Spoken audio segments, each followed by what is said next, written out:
everybody. On today's wheel and design engineering video, I'm going to talk about how many spokes is enough if you have a casted aluminum wheel and you want it to have so much strength that you don't get pothole damages easily on the wheel. And here in this design, it's a 8 times 18 inch wheel, and I'm using 5mm thick barrel. Its overall thickness is 5mm all around.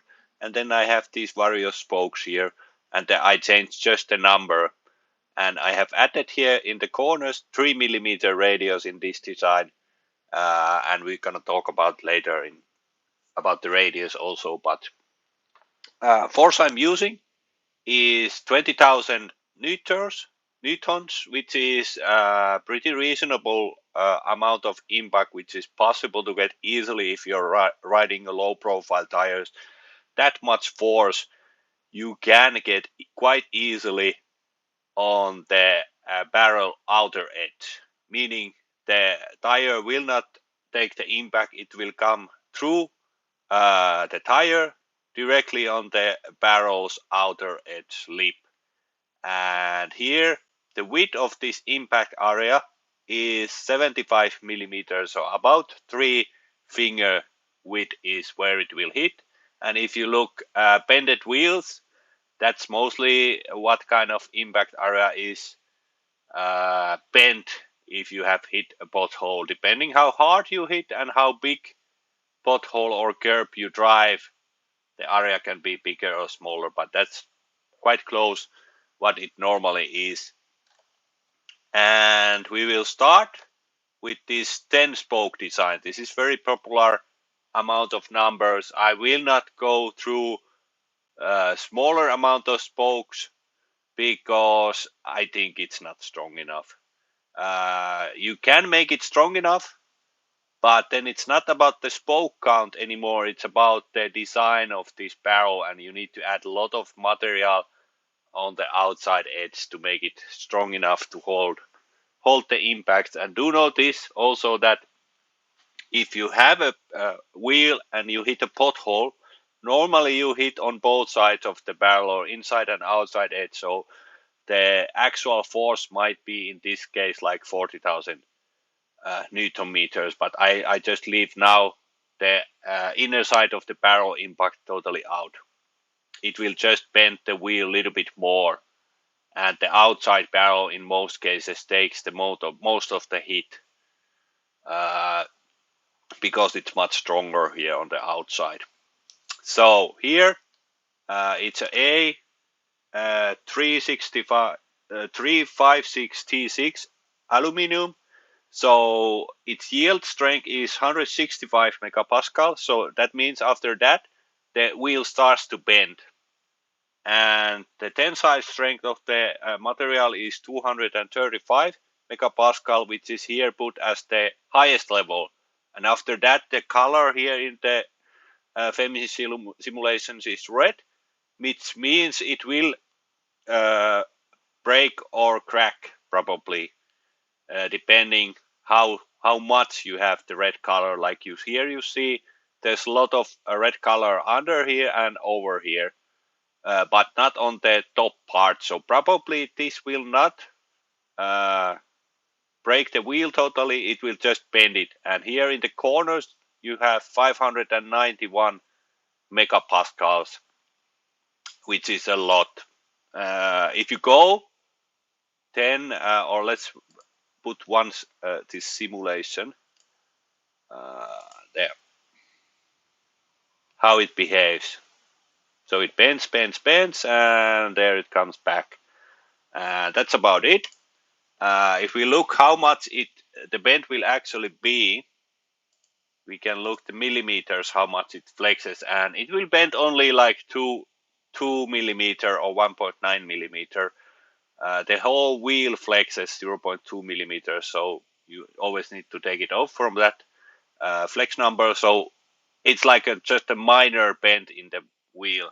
2 millimeter you can barely see, but you can see it if you take a closer look. So the actual forces in most cases are probably higher, but In bent wheels, you usually have the bends if you have 5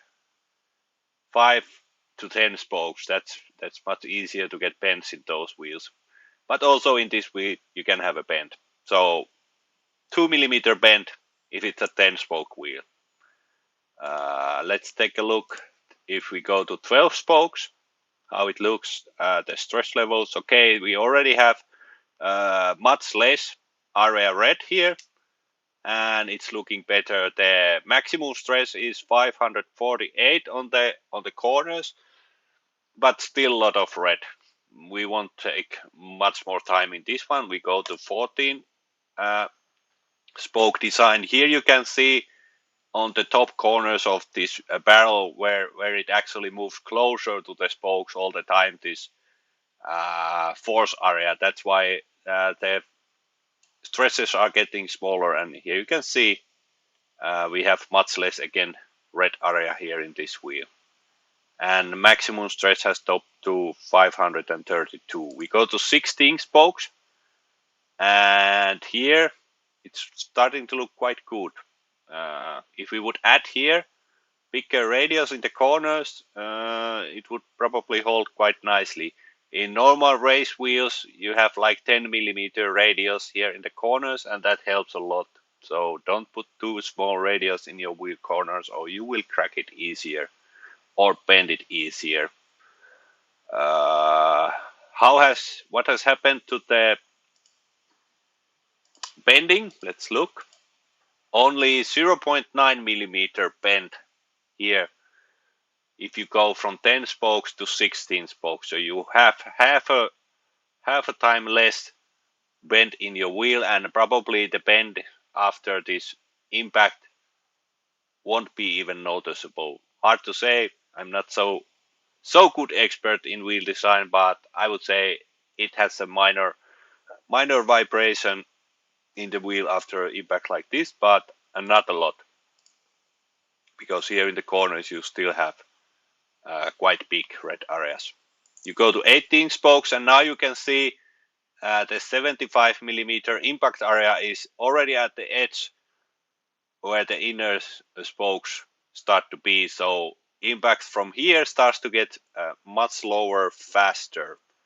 So now only 410 megapascals in the corners.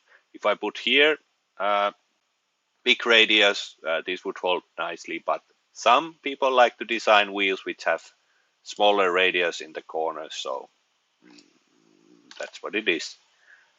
We go to 20 spokes. Now almost no damages to the wheels, even with the 3 mm radius, but you can see it's like 5 mm overlapping now the wheel outer spoke on the barrel outer edge.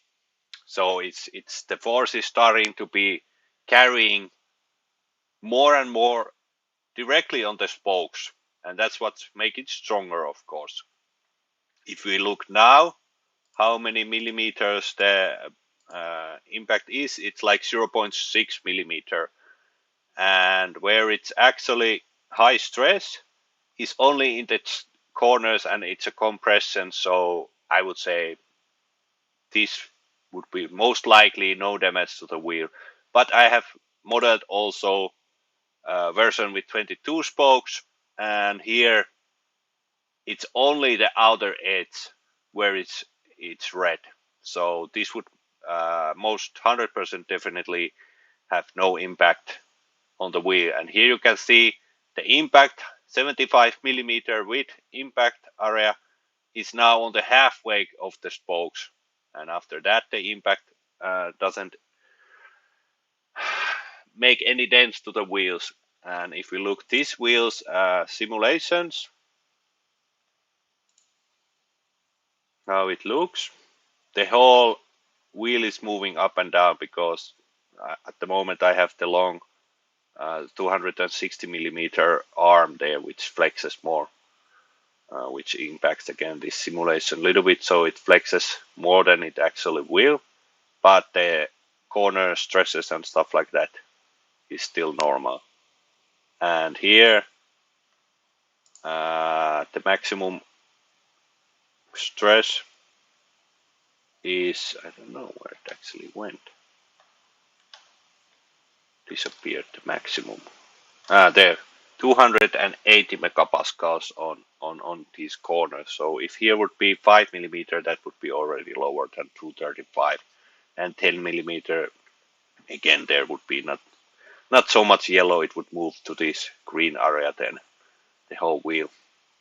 But that's about it. There's two ways to make wheels stronger. You add more material to the barrel, which adds more weight, or you make more spokes. It's always a compromise, and you cannot design a wheel which cannot be bent with any force, because they are so brutal forces sometimes. But in normal use, like rally wheels, they are 15 spoke almost always, and that's they have found out that that's like a good compromise for them. In rally use, the impacts from rocks and stuff like that are quite hard, and they are same 8x18-inch wheels, and with 15 spokes they are holding in one piece. So if you have more spokes than 15, that usually means that you have, again, too much weight. If you have 10 spokes, then it's a compromise on the barrel weight. So do you want the most of the weight be closer to the hub, which is better, like in the spokes, or more outside? Performance wise, visually, 5-spoke wheels look maybe better, but that's always a compromise, and you have to do a lot of simulation to find the best compromise for you for strength and visual purposes, and that's what I'm trying to do in my own wheel. But I'm simulating similar forces than here, 20,000 Newton meters with an impact area, same width, and I'm trying to make it hold. So that's already a brutal force. If you have high profile tires, like 55, 60 or more, then the impact areas will come so much higher, like 150 millimeter distance, which means like for this wheel, if we put here, it's 160. So this would already hold 10 spoke without any problem. And that's why most normal car race or street wheels have like 10 spokes. They don't usually go much higher because it's not needed in normal use.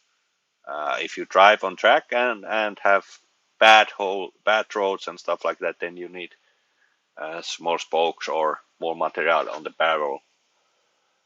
That's about this. About this time, I hope you learned something. It was fun to do this kind of exercise second time. I already did it once before, and now I changed a little bit how I did it. If you have any questions, let me know. Some people ask why I have this so long hub here, so it's for the bending test. So you put the force here and fasten the wheel from the inside barrel here, and then it will bend it, and it's for that purpose I have it so long in my models at the moment, but I will make other kind of models as well. Thanks for watching, and keep tuning your parts and cars.